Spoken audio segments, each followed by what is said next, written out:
広い地球の数ある二つ赤い地球の狭い世界で小さな想いが届く大きな島のあなたのもとへすれ違っても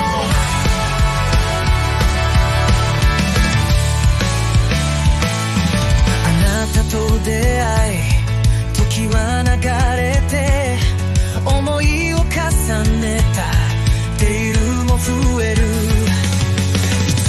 二人鏡のように時に牽制時に戸惑い向き合うこともすれ違いさえも優しい同意は世界を変える世を変える Oh yeah あなたにとって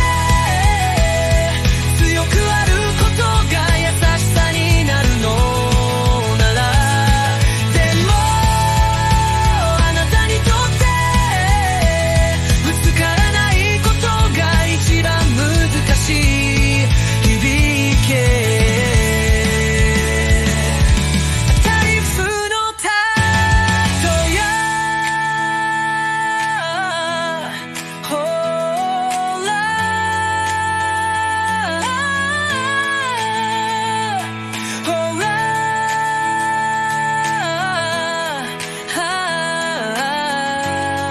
響け二人の歌 Y aquí vamos a la geografía, historia urbana, historia de dos ciudades, diría Charles Dickens. Y no es chiste. Muy mala novela, pero el título es genial. Historia de dos ciudades. A eso vamos. Ese es el título de la historia de la humanidad. La historia de dos ciudades, weón. Y aquí lo voy a explicar. Lo de la capitalidad, es decir, la calidad de ciudad capital, o la lucha de la segunda ciudad en contra de la capital, nadie se ha dado cuenta hasta el momento que lo que es un tema recurrente en Díaz Marro, es prácticamente una obsesión, porque precisamente él desembarcó de cabeza, cayó de hocico, diríamos en Chile, cayó de hocico en Juan Dong, como quiera que se pronuncie. Aquí ya somos aberrantes, estamos asumidos. El solo hecho de ser chileno ya es aberrante en sí mismo. O sea, la única percepción del sí mismo que tengo es que soy aberrante por haber nacido en Chile. Ni siquiera mutante, derechamente aberrante. Entonces, el libro de historia de la humanidad, que realmente explique la historia de la humanidad, debiera titularse así, Historia de dos ciudades. ¿Por qué? Nadie se ha dado cuenta, pero es la famosa trampa de Tucídides. Un yanqui se puso a leer los libros de la guerra del Peloponeso, del estrategos Tucídides, porque sí, llegó a ser el comandante de las Fuerzas Armadas atenienses, Tucídides, el tipo más brillante que ha dado la antigua Hélade, en términos históricos, por eso que es reconocido como el primer historiador racional, o primer historiador a secas. Entonces, en esa lectura que hace este yanqui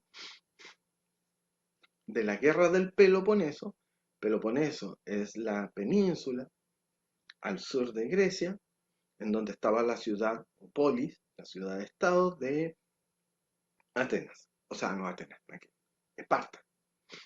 Atenas estaba en el norte. En otra península, la península de Ítaca. Por eso que hay ¿cómo se llama? Una universidad en Nueva York que se llama Ítaca. Son bien arribistas, bien snobs, ciúticos, estos yanquis de mierda.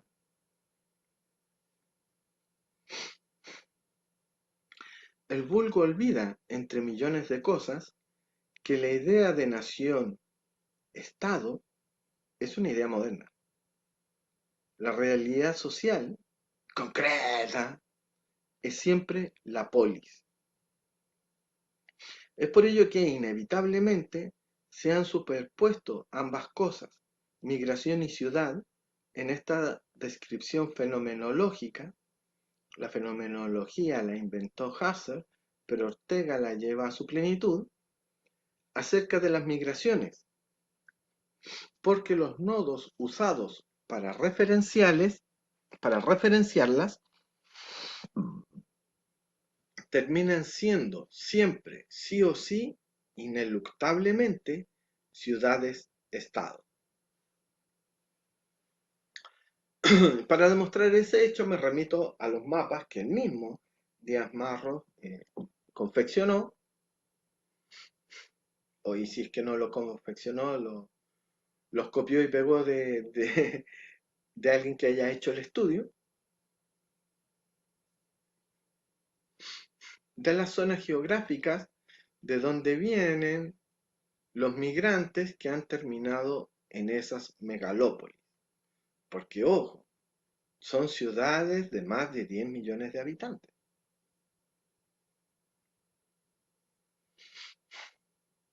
Entonces ahí está la que tanto hace referencia a él como su primera ciudad. Entonces vemos que pasa lo mismo que pasaba en la antigua Hélade. Por eso es que no podemos entender el concepto polis simplemente como urb, que es el concepto latino, como urbe. Por eso es que los latinos elaboran otra palabra. La ciudad, en términos materiales concretos, es una urbe, pero en términos geopolíticos es polis, porque hace referencia tanto a la construcción arquitectónica, urbanística, material de la ciudad, pero con su entorno de influencia geopolítica. Y en este sentido está, eh, digamos, eh, enfocado desde el punto de vista de los lugares desde los cuales emigra gente hacia la ciudad. Porque siempre, si se fijan, o sea, históricamente, es una migración del campo a la ciudad. No hay migraciones de la ciudad al campo. Y ese es otro hecho básico, una dinámica estructurante, transversal a toda la humanidad. La migración siempre es una migración campo-ciudad.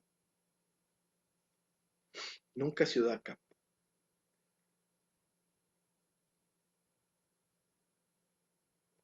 Entonces aquí estamos viendo cómo el mismo mapa nos revela la importancia de la ciudad en términos netamente de geografía humana, en tanto y en cuanto nos muestra cuánto espacio geográfico humano ha absorbido esa ciudad para constituirse como una polis, una metrópolis, es decir, una ciudad central.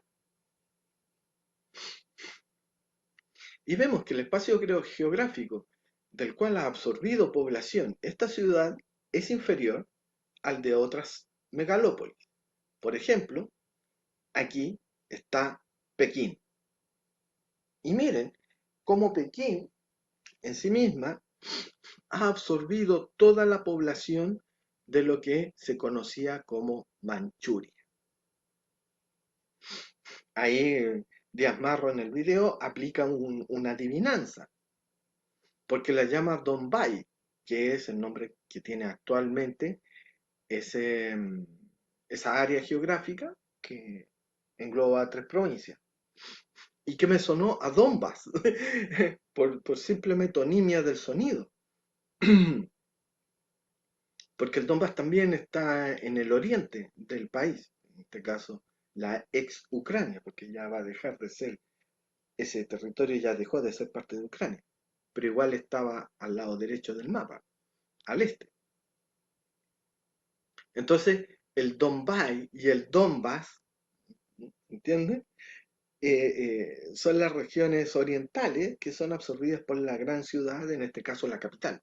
Por eso la capitalidad, la capital que se ha absorbido otras ciudades, porque no es la Beijing estrictamente histórica alrededor de la ciudad prohibida, sino que ya es un conurbano que reúne en sí tres ciudades, o sea, cuatro ciudades, la Pekín original y tres ciudades satélites que antes eran ciudades independientes por sí mismas. Y por eso que ya lo que llamamos Beijing actual tiene 30 millones de habitantes. Entonces, fijémonos cómo esta ciudad del sur, que es precisamente la ciudad que en algún momento quiso competir con Japón y por eso la menciona a los Juegos Olímpicos de 2008 y a los Juegos Asiáticos de 2010.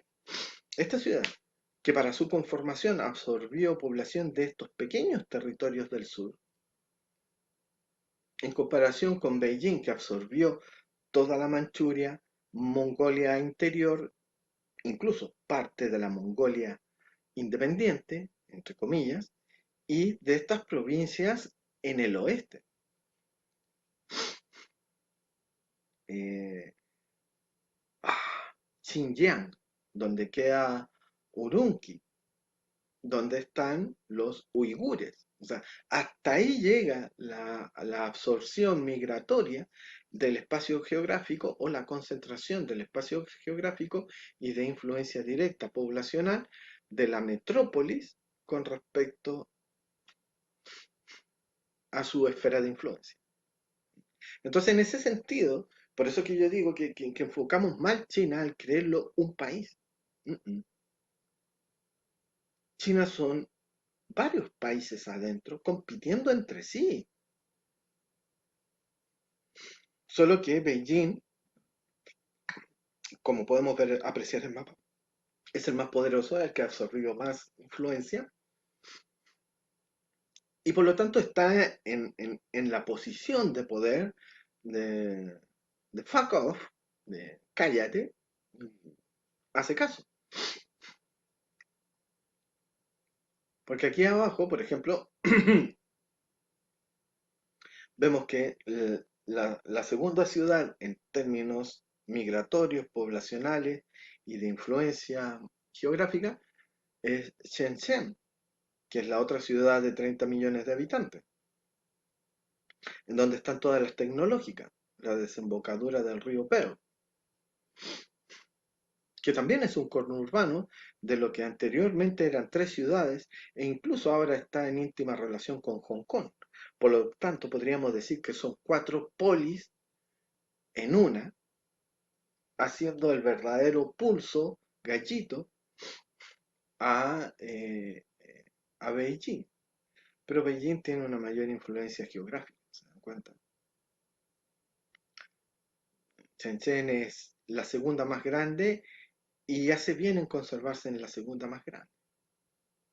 Ya veremos por qué.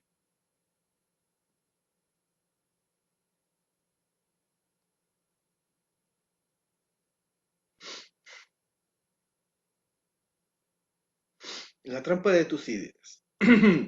Subtítulo debía haber agregado. Siempre llega un momento histórico en que la segunda ciudad quiere ser la primera. Y eso no lo dice Díaz Marro, pero cuenta el ejemplo de cómo su ciudad tan amada, querida, en algún momento llega a contender, a ser contendiente con Beijing. Siempre pasa eso. Eso es ley de vida.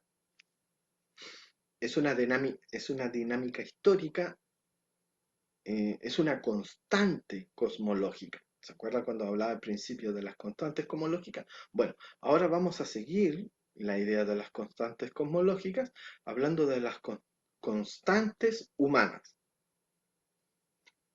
El ser humano constantemente hace ciudades, constantemente una ciudad logra la primacía,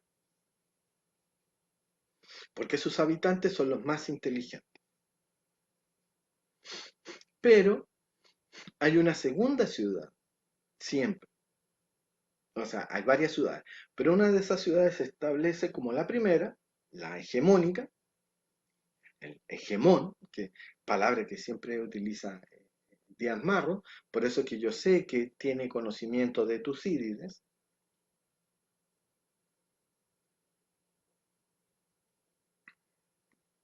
Tucídides hablaba de hegemón. Convierte a la palabra hegemón en un concepto histórico, científico racional, podríamos decir. Un intelectual, un filósofo, un historiador, ¿qué hace? Toma una palabra de uso cotidiano, la define y la convierte en un concepto racional científico.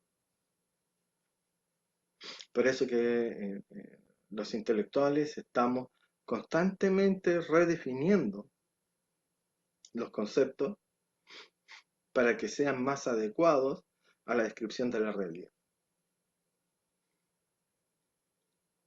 Es como decir, sacándole filo al cuchillo para que pueda seguir cortando trozos de la realidad y podamos alimentarnos de ella. Entonces, inevitablemente fracasa en su desmedido esfuerzo y la capital se impone casi por defecto. Defecto en el sentido computacional del término. De fábrica. Por la inercia de serlo. Por la inercia de ser la capital. No necesita ningún otro argumento, ninguna otra acción más que ser la capital, y para ello, ello le permite la sobrevivencia y la primacía, la hegemonía por sobre la segunda ciudad. Ejemplo histórico. La famosa trampa de Tucídides, la guerra del Peloponeso, cuenta cómo Esparta quiso superar a Atenas y por un tiempo, esa frase que está bíblica del Génesis y que fue reinterpretada en Animatrix y por un tiempo fue bueno, Esparta por un tiempo consiguió ser la primera ciudad, consiguió la primacía, la hegemonía. ¿Por qué? La soberbia de los atenienses los llevó a cometer todos los errores habidos y por haber, incluso inventar los que faltaban al repertorio. Y no es chiste. Tratar a tus propios aliados como esclavos. Precisamente Tucídides rescata el momento en que la flota ateniense empieza a hacer su recorrido de cobro de impuestos a las islas, al archipiélago de las Cícladas, en el mar Egeo, cobrando el impuesto de guerra en contra de Esparta, hasta que llega a una isla tan chica que es muy pobre y no puede pagar el impuesto de guerra. Entonces el estrategos o almirante de la flota ateniense dice, bueno, si ustedes no pueden pagar, los vamos a vender como esclavos hasta saldar la deuda. Y el representante de la asamblea, del demos, de esa isla, le dice, oye, pero te estás dando cuenta de que lo que estás haciendo incluso va en tu contra, debido a que vas a quedar como el malo de la película, al vender a tus propios aliados como esclavos, simplemente porque no fueron capaces de pagar una deuda. ¿No te das cuenta que eso va a hacer ver a los espartanos como gente buena, porque no andan vendiendo como esclavos a la gente que no es capaz de pagar el impuesto de guerra, que se los perdona o se lo conmuta por otro tipo de servicios, como por ejemplo tropas auxiliares a su falange, o ir a trabajar a los campos, etc. Entonces tú vas a quedar como peor, porque vas a actuar de una manera peor que el enemigo, que tu enemigo, al cual tú acusas de ser lo peor del mundo, porque no son una democracia, sino que son un régimen, ¿cómo se le dice? De realeza, de reyes, y tú andas predicando que la democracia es superior a la autocracia de los reyes. ¿Te suena parecido el discurso? Que la democracia es mejor que la autocracia de los reyes y reyesuelos y narcodictadores. Uh, Ups, paréntesis, me salté 2000 años de historia, 2300. Chacho, ¿cachai? Algo que está pasando en el Caribe, en donde también hay desplegada una flota que habla de un régimen autocrático y que como soy la democracia, tengo que llevar la democracia al resto del mundo. Ups, cualquier parecido es mera coincidencia, no vayan a creer que yo estoy pensando mal. En fin, entonces el tipo no solamente vende como esclavo a toda la población, sino que arrasa con la ciudad y los poblados aledaños en esta isla para saquearla. La democracia saqueando a un aliado. ¿Suena parecido? Es así como, voy a ponerle aranceles a Europa. Ups. Voy a ponerle aranceles a Canadá, a México. Ups. A Japón y Corea del Sur. Ups. ¿Mm? Arancel es saqueo. Bueno, ups. Entonces, Estados Unidos está repitiendo la actuación despótica de la Atenas post-Pericles, porque Pericles ya estaba muerto, había muerto con la gran peste. Oh, hubo una peste, chucha. Disculpen. Eh, pero esa no fue pandemia. Ups, perdón. Así como que me van a querer clausurar el canal por lo que he dicho. Ups, ¿cachai? O sea, cualquier parecido con la guerra del Peloponeso es ups, mera coincidencia. Ya. Y todos sabemos en qué terminó la guerra del Peloponeso, la escribió Tucídides. Ups. Entonces, se dan cuenta porque yo estoy cagado de la risa. Simplemente estoy viendo y por eso que no hay ningún afán profético de, oh, bajó Dios y me dijo que lo que iba a pasar en el futuro. No, simplemente leía Tucídides, me di cuenta que Estados Unidos está haciendo lo mismo que Atenas y le va a pasar lo mismo que Atenas. Ándate al carajo.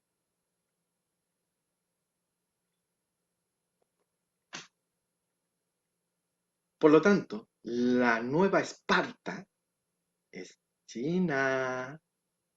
Y China, ¿estás preparada para ser el centro del mundo y que no se te suban los humos a la cabeza y la soberbia te carcoma y te haga más odiada que la antigua Atenas? Ups, ups, Xi Jinping, ups. ¿Se dan cuenta? ¿Se dan cuenta porque que solo Dios está por encima de mí? Ups.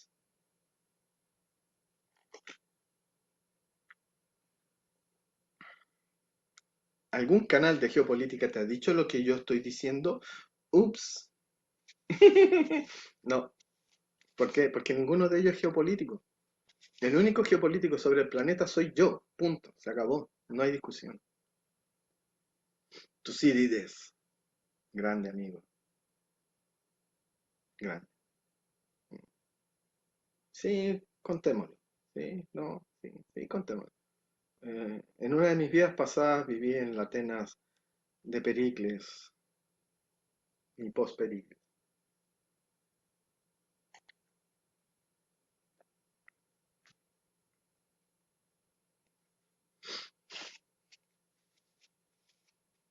Conocí a Sócrates en la Ágora de Atenas.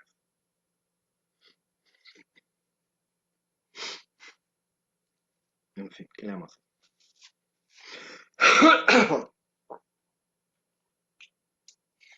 Por eso que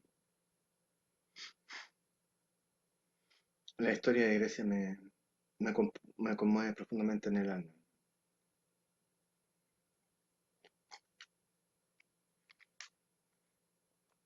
Me identifico tanto con ella, por eso. Estuve, como Díaz Marro está en China, yo estuve en la antigua Atenas. Por lo tanto, si bien estuve en el pasado, es como si estuviera en el futuro, porque la misma dinámica relacional se está repitiendo ahora. Lo que ese yanqui denominó la trampa de Tucídides, aunque en estricto rigor es la guerra del Peloponeso. Solo que en este caso el Peloponeso es Sudamérica. ¡Ups! Se me salió, weón. Chucha. Me estoy auto-spoileando pesado. Parece como que no quiero un mañana, weón.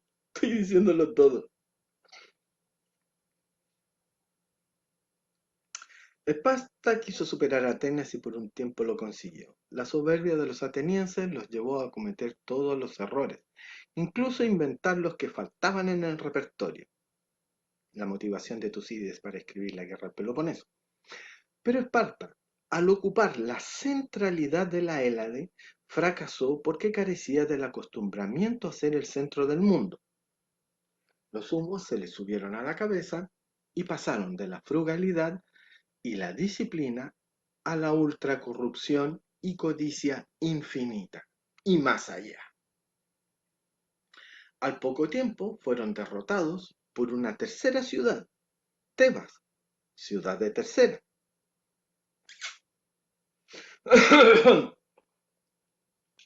¿Lo digo o no lo digo? ¿Lo digo o no lo digo? No, no, sí, sí, no. Digámoslo. Tebas tenía un ejército de homosexuales. Y el amor que se profesaban entre sí estos santos, porque se les llamaba así, estos santos caballeros, porque no tenían sexo con mujeres, porque tener el sexo con mujeres era lo impuro, pero tener sexo entre hombres era lo puro. Tomemos en cuenta que la Hélade tiene un antropocentrismo, o mejor dicho, una androginia, una exacerbación de la idolatración hacia el hombre, lo masculino, lo viril, que consiente el sexo entre hombres como una actividad pura, debido a que no está relacionado con la sangre de la menstruación, por ejemplo. Entonces es una actividad espiritual porque no produce embarazo, así simple. Entonces limpia. Entonces estos soldados, comandados por el gran general Epaminondas, logra ver el hueco, ¿cómo dijéramos? La falla en la formación de falange espartana y la rompe. Entonces, como resultaba que cada hombre amaba a otro hombre, no iban a dejarlo morir. Y esta motivación, esta alta motivación de no te voy a dejar morir, proporcionó la moral, el impulso anímico, que fue capaz de aplastar a las disciplinadas falanges, las sedemonias, las sedemónicas, así también se le llamaba a Esparta, las sedemonias, en una pura batalla y en una pura batalla que decidió toda la guerra del Peloponeso, porque Esparta apostó por la calidad en vez de la cantidad y no tenía tropas de repuesto, tenía las tropas que tenía en el campo de batalla. Perdió la batalla, perdió la guerra y dejó de existir como polis, es decir, como ciudad-estado independiente que mantenía el control geopolítico de una zona que en este caso era la península del Peloponeso, que da nombre a la guerra y al libro. Y Tebas por un tiempo gobernó la Hélade, hasta que esta ciudad paradisíaca de la homosexualidad también cayó en decadencia y perdió. Y después tuvo el atrevimiento de rebelarse en contra de, ¿cómo se llama? Alejandro Magno, no, el padre, Filipo de Macedonia.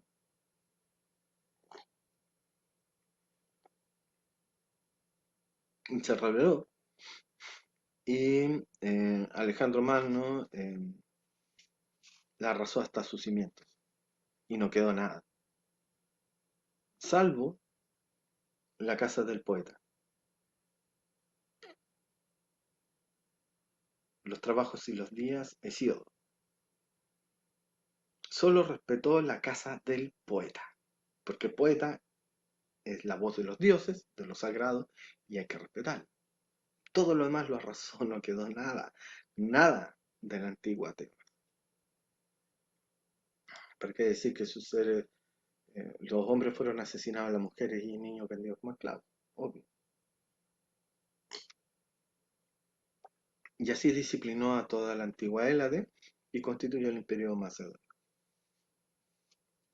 Y Esparta, 2 temporadas anteriores ya había pasado a la nada.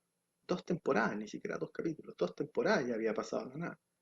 Y resulta que caídas Esparta y caída Tebas, ¿qué pasó? Esparta son unas cuantas piedras en un páramo, literalmente. A Tebas nadie la recuerda porque la destruyó Alejandro Magno hasta su cimiento. ¿Cuál es la ciudad Highlander? ¿Alguien recuerda esa antigua película y serie de televisión? Con música, con la mejor canción del grupo Queen. Tum, tu, tum. Ah, qué genial, la recuerdo en mi mente.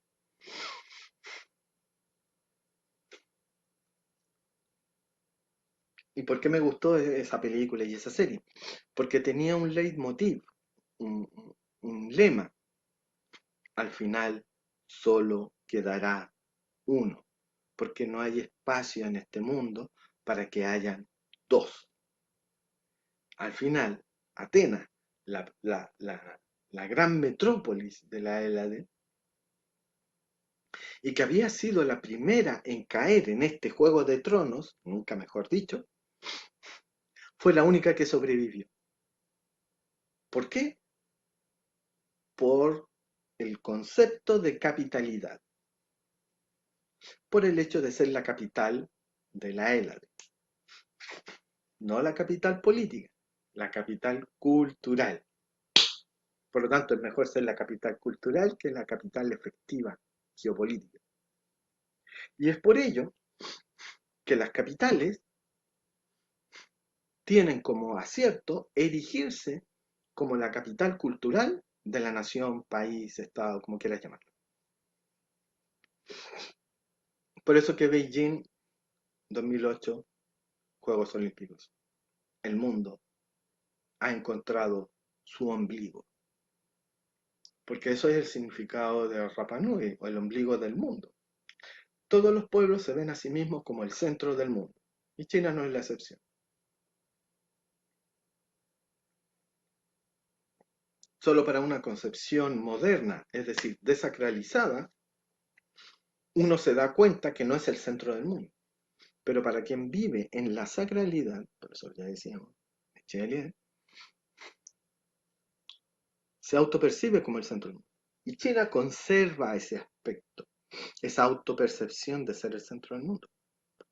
Por eso titulé esta columna, o este ensayo. Autopercepción se convierte en profecía autocumplida. Yo me creo el centro del mundo y termino convirtiéndome efectivamente, materialmente, históricamente, concretamente, en el centro del mundo. Porque la creencia en su aspecto más fuerte, como, como convicción profunda, íntima, perenne, total y absoluta, se encarna en cada uno de tus actos que tienden a la perfección. Porque el centro del mundo es el eje vertical por donde se comunican el cielo y la tierra. Lo perfecto, instruyendo cómo deben ser las cosas a la imperfecta tierra.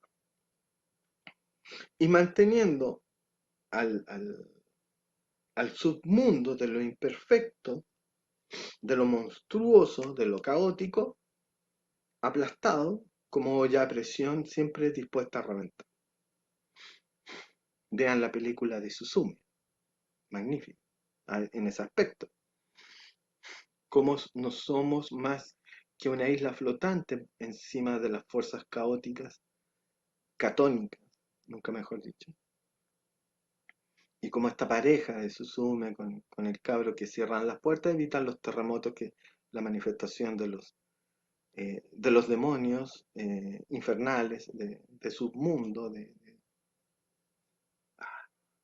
de inframundo, que cuando emergen destrozan el orden, porque son la encarnación del caos. Las fuerzas telúricas, desarmando la endeble civilización de los hombres. Wow, subrayes esa frase. La endeble civilización de los hombres.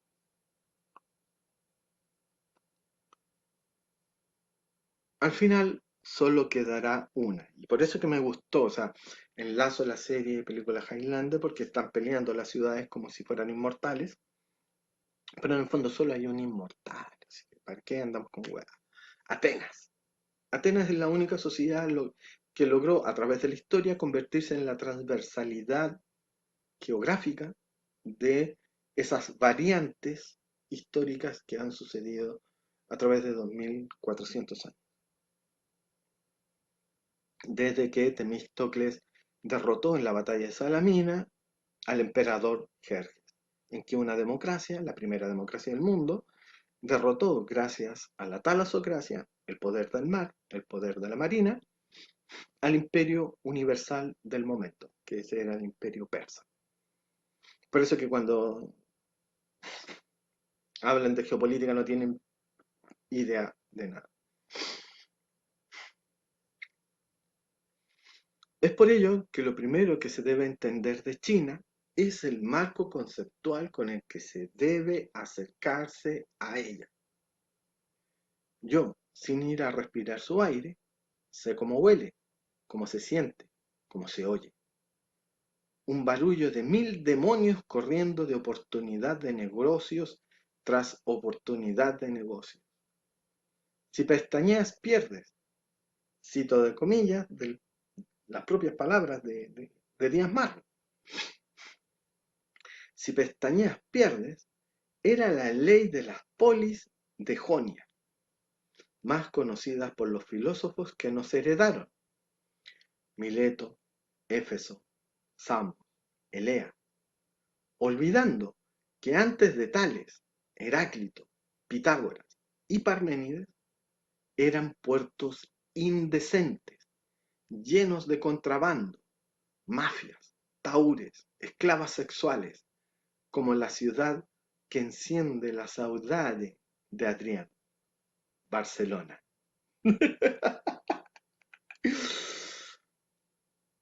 Con eso lo digo todo.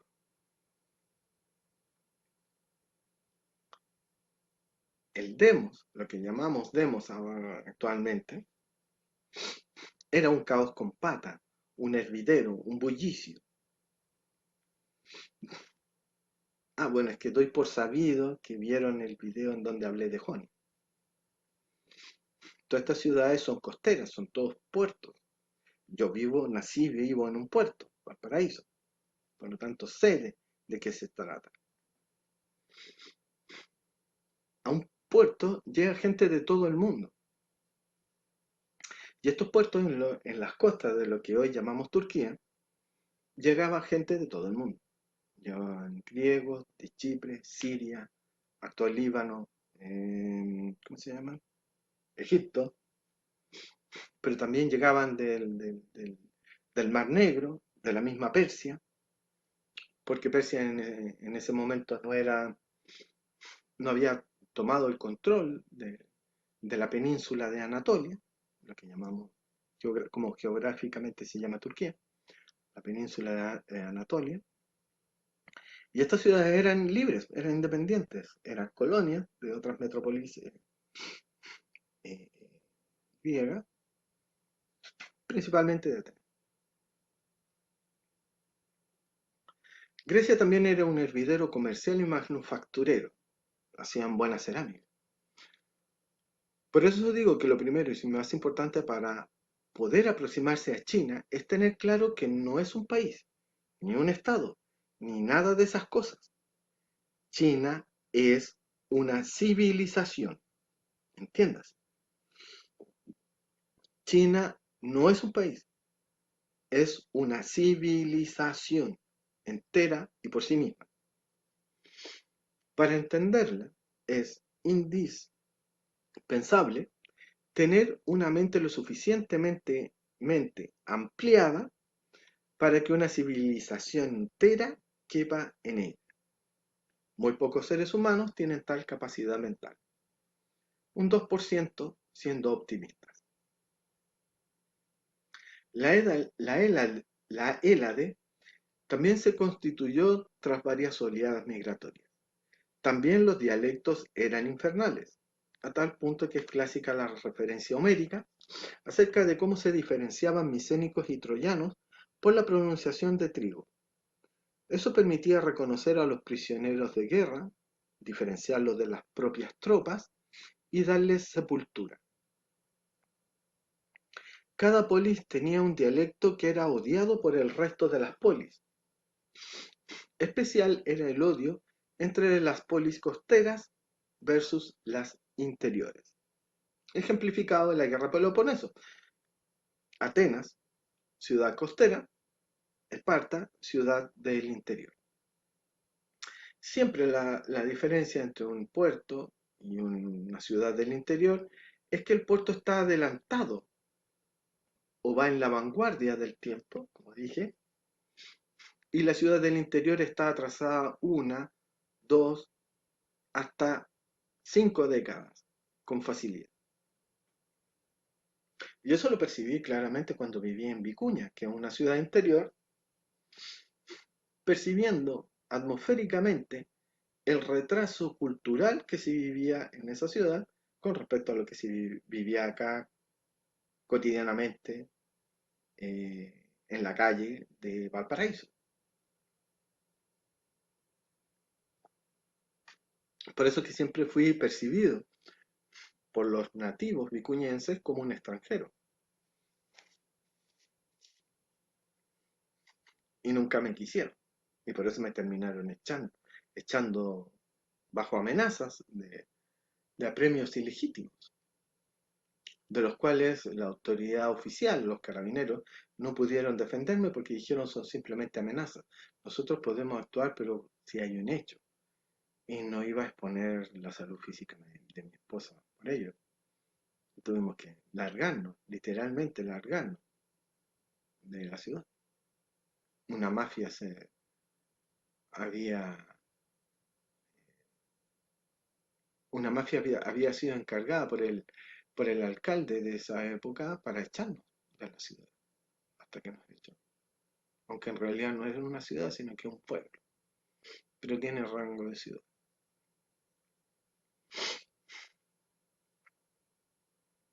Y aquí viene otra tesis de historia de la filosofía, o sea, de filosofía de la historia. ¿Se dan cuenta? Sí, una tesis antropológica, una tesis etnográfica, una tesis de filosofía de la historia, que si digamos que hay una de las cosas que me apasionan en la existencia son las mujeres, el vino y la filosofía de la historia, en ese ranking. Aunque hay veces en que la filosofía de la historia opaca las dos anteriores, como en este caso. Porque estoy lanzando una de las tesis más provocadoras.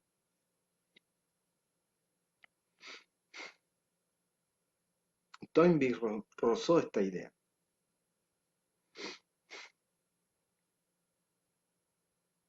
Pero se decantó por las religiones, porque percibió en la religión esa transversalidad que atraviesa todos los tiempos. Por eso que se fijó tanto en el cristianismo, en el origen del cristianismo. Gracias a Tommy me enteré de varios detalles que no sabía y que me permitieron armar el rompecabezas.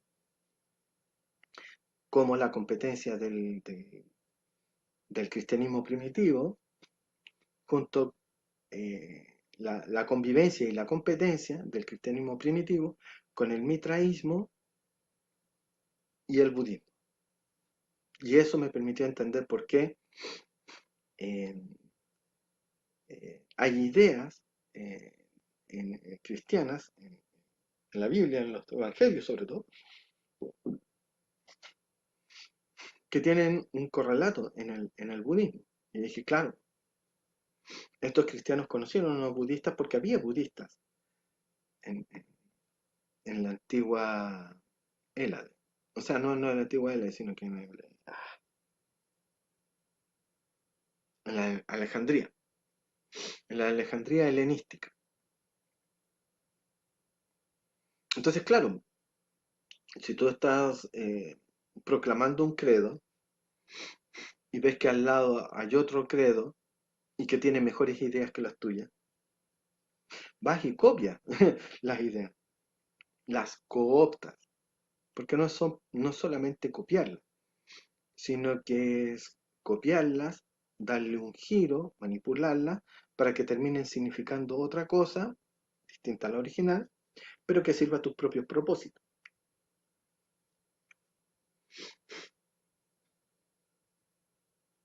Entonces, está esto. Y estaba el mitraísmo, y por eso la progresiva cambio de la lógica relacional que hablaba antes, pues, de la asamblea de hermanos a la legión, porque el mitraísmo sirvió para darle coherencia emocional a las legiones romanas.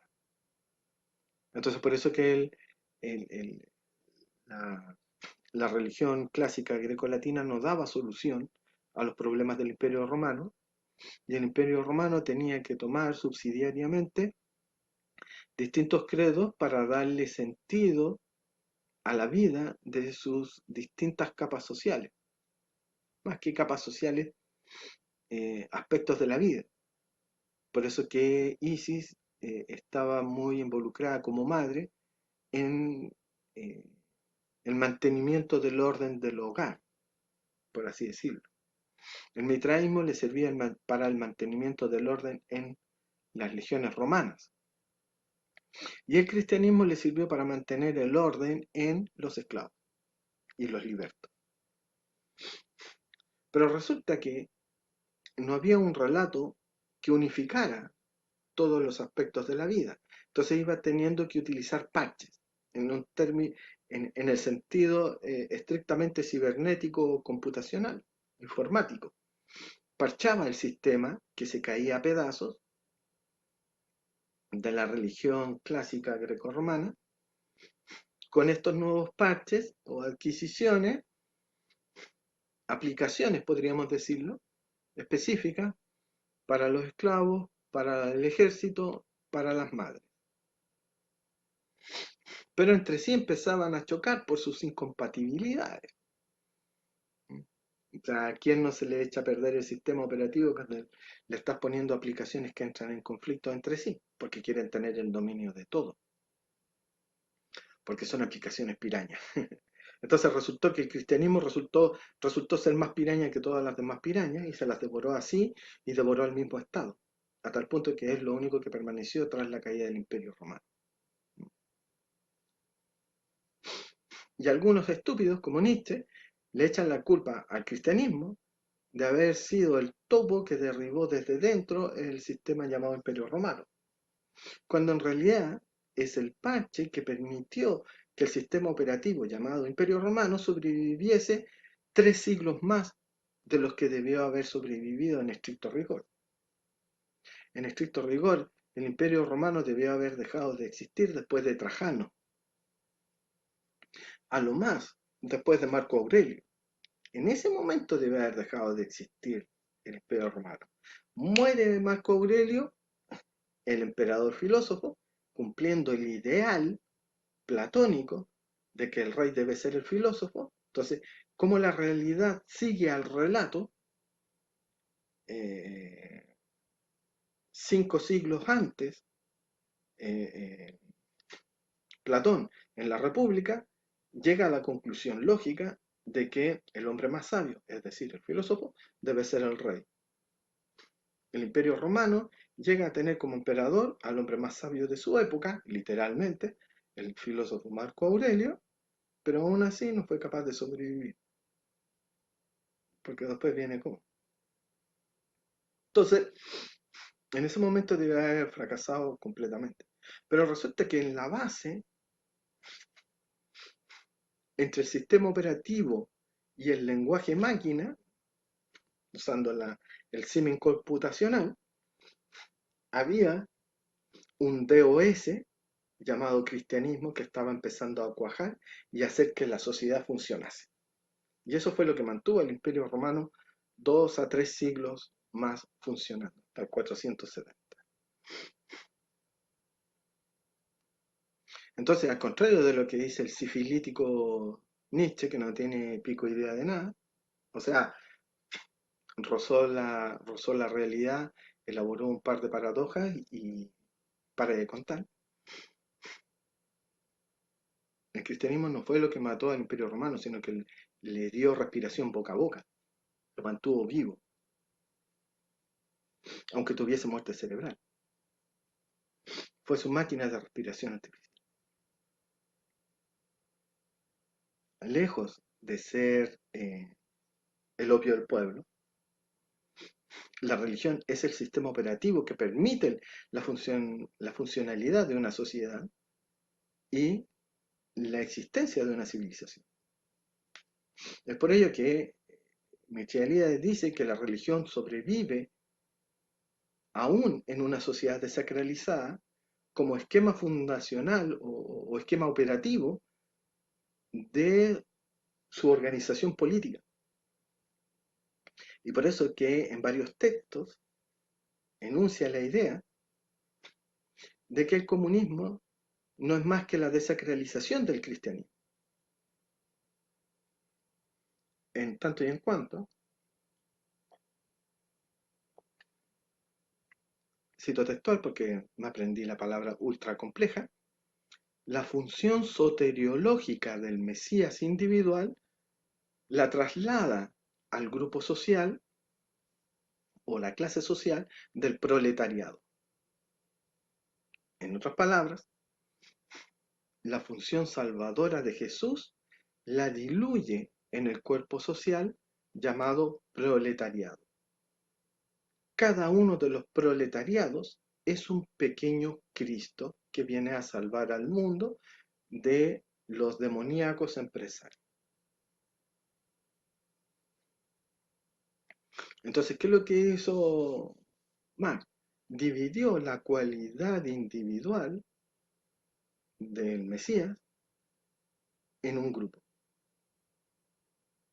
Y este grupo es el destinado a salvar a la totalidad de la humanidad.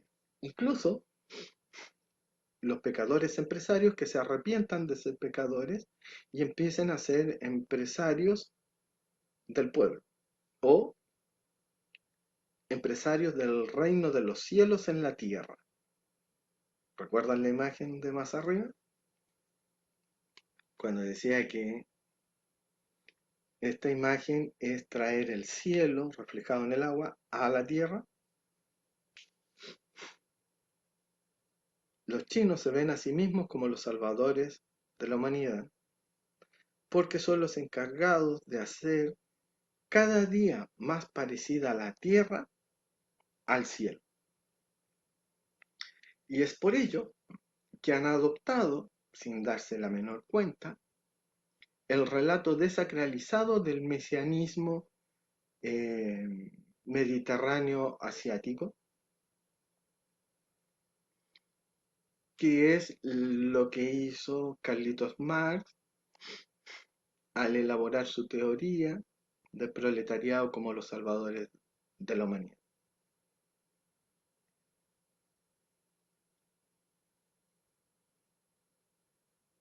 Yo quería hablar solo de esto y me terminé desparramando por todo. Es que la imagen, pues, la fuerza arquetípica de la imagen lo dice todo, entonces me es imposible no pensarlo, porque está resumido en esa imagen. Hacer eh, el paraíso terrenal,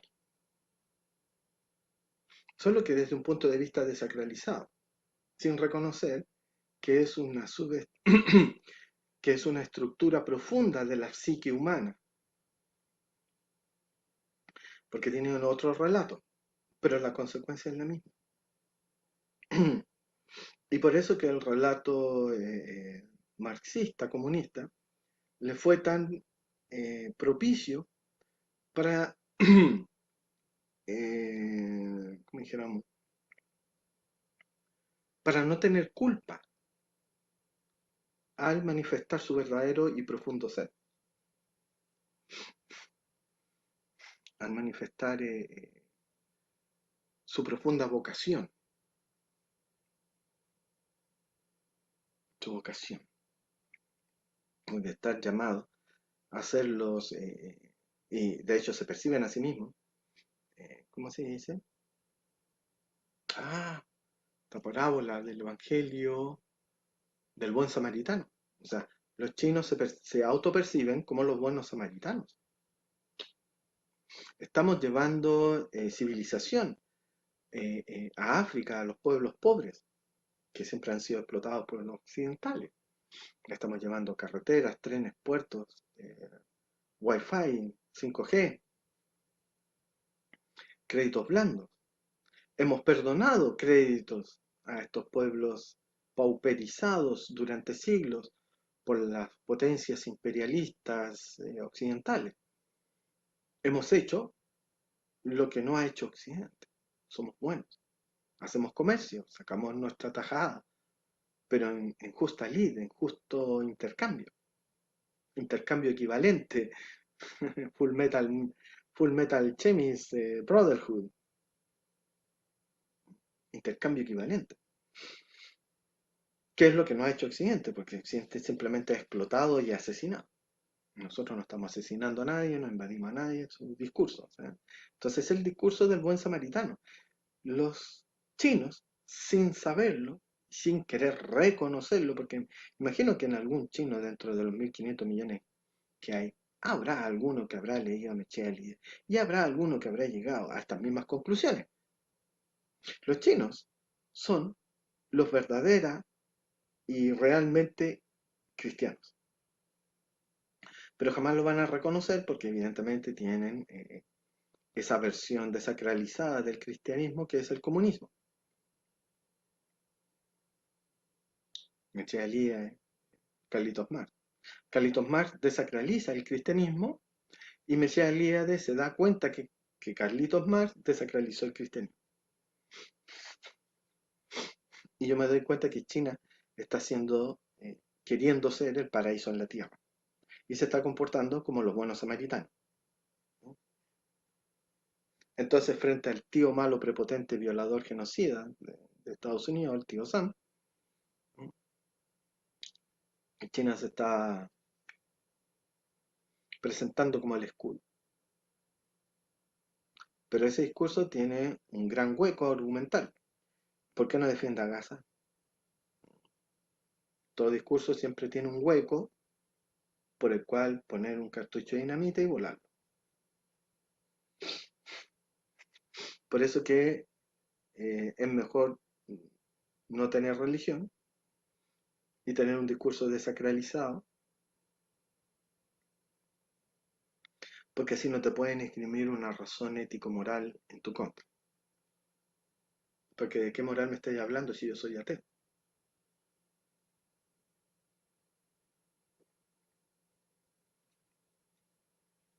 Entonces los chinos son muy inteligentes, son muy astutos,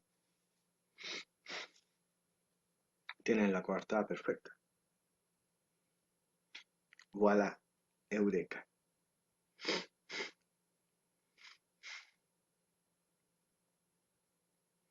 Y aquí la tesis. La unidad de medida histórica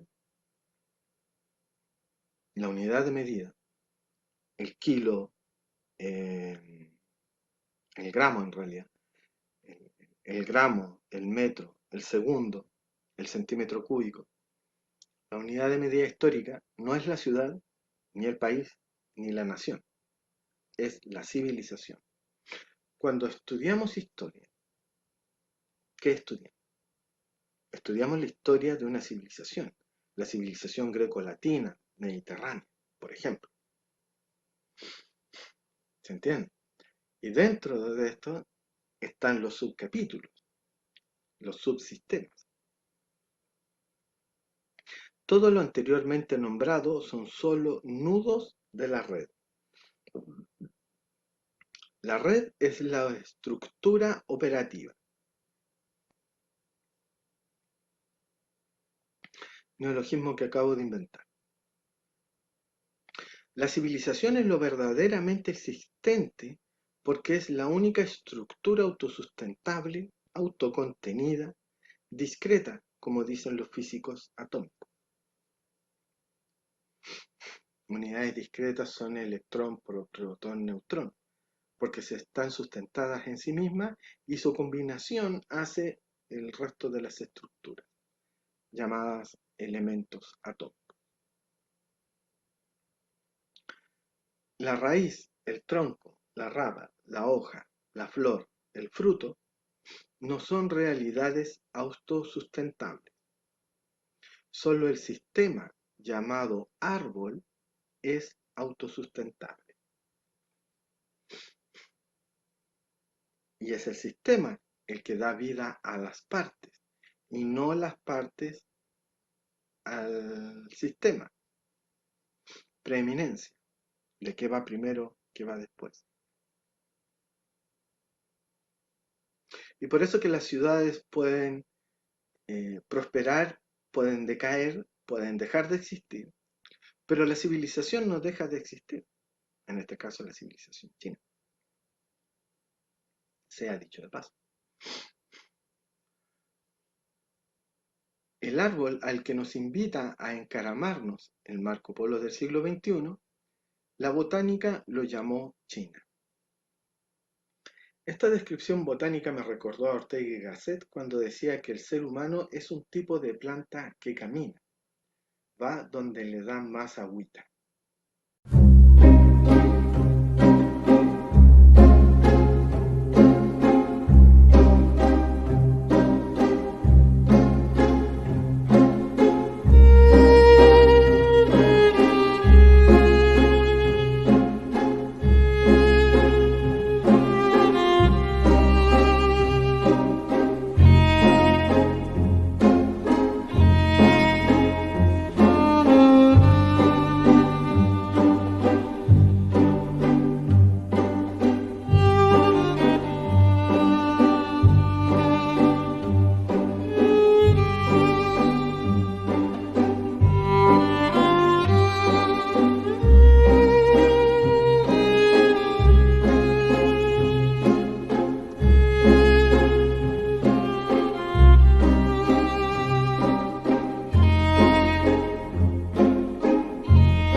Siempre que te pregunto que cuándo, cómo y dónde, tú siempre me respondes, quizás, quizás, quizás.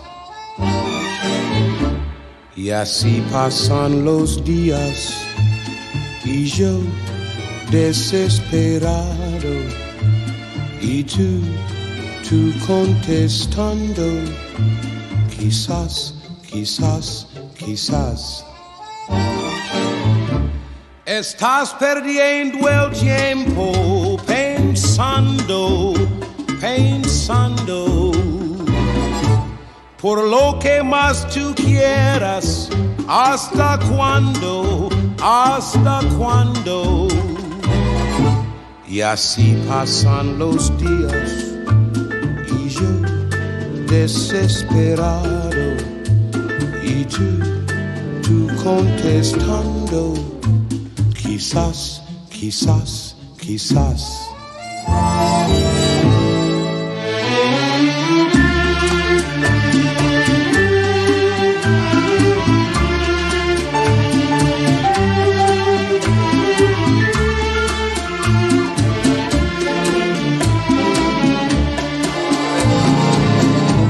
Y así pasan los días y yo desesperado y tú contestando, quizás, quizás, quizás.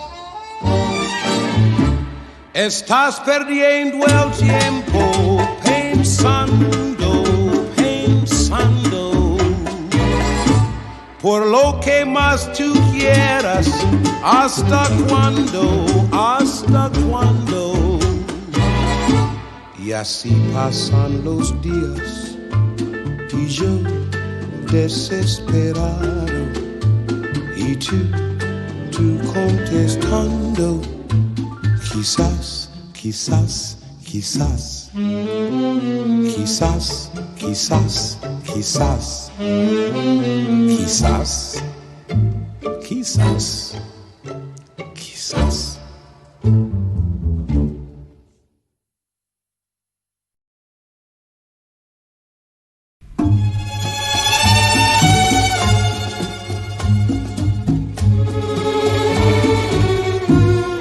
Muñequita linda, de cabellos de oro, de dientes de perlas, labios de rubí. Dime si me quieres, como yo te adoro. Si de mí te acuerdas, como yo de ti. Y a veces escucho un eco divino que envuelto en la brisa parece decir: si te quiero mucho, mucho, mucho, mucho, tanto como entonces, siempre hasta morir.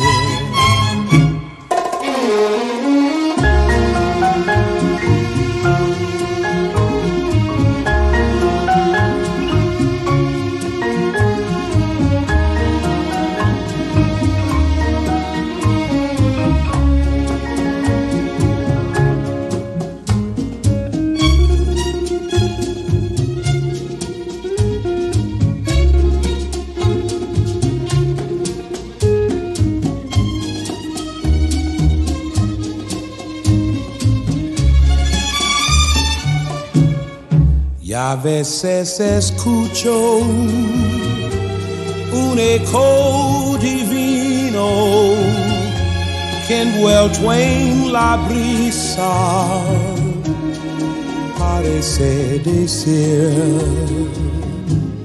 si te quiero mucho, mucho, mucho, mucho, tanto como entonces, siempre hasta morir.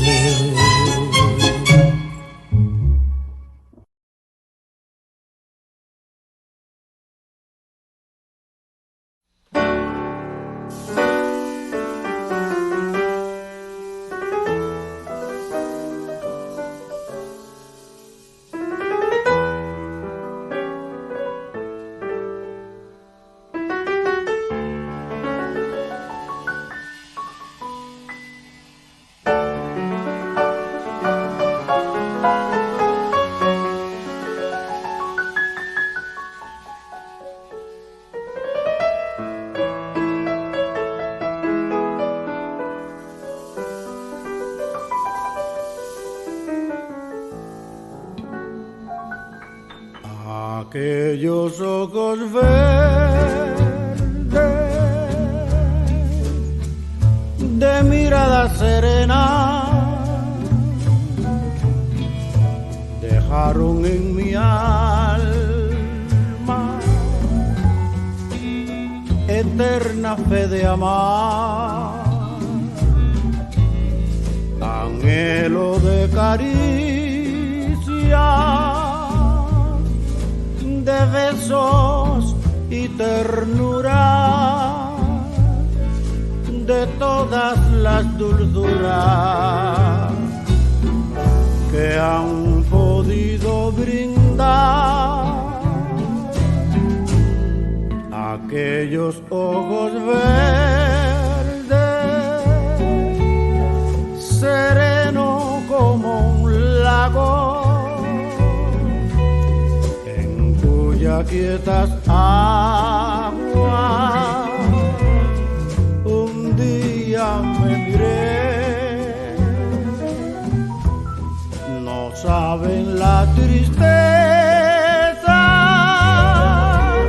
que en mi alma dejaron aquellos ojos verdes que nunca olvidaré.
Aquellos ojos verdes,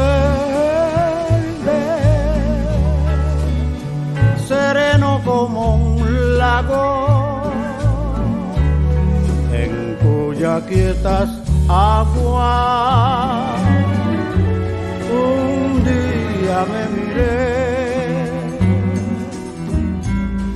no saben la tristeza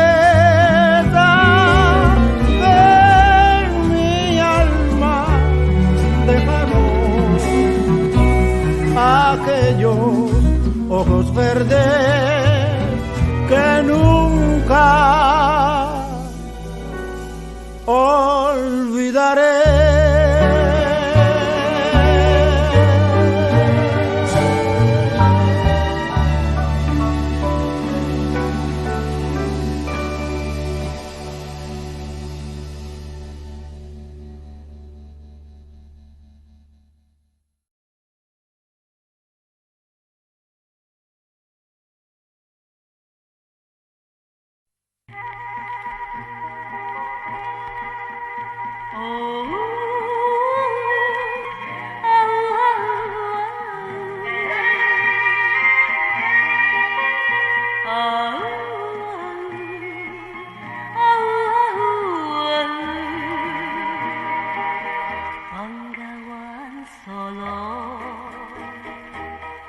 River of love, behold, where the ponds are swaying low, and lovers their souls unfold.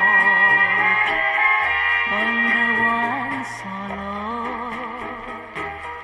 river of love we know, where my heart was set aglow when we loved not long ago. Nightingale softly singing, to a guitar is gently playing, moon and stars brightly shining, shining for you and I.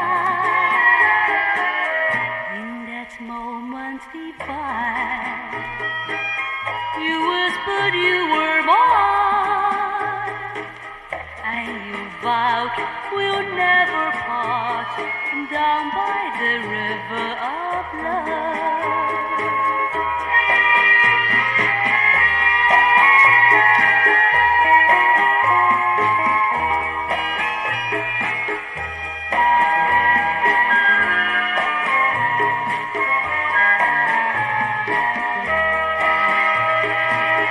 Nightingale softly singing, to a guitar is gently playing, moon and stars brightly shining, shining for you and I. In that moment divine, you whispered you were mine, and you vowed we'll never part, down by the river of love. Ooh, oh,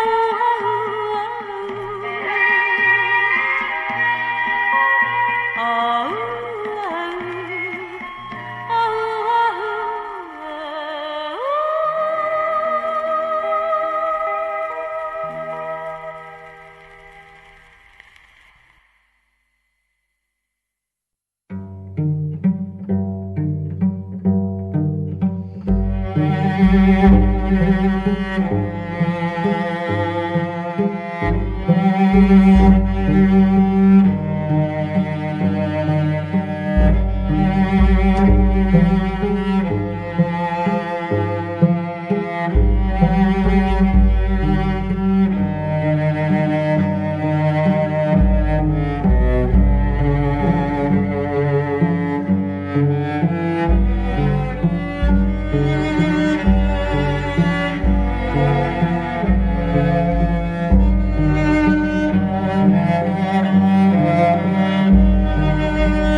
本公幹嘅陳先生係點呢一首歌俾佢嘅太太欣賞嘅，祝佢生日快樂，工作順利。而家請大家一齊收聽周璇唱嘅《花樣的年華》。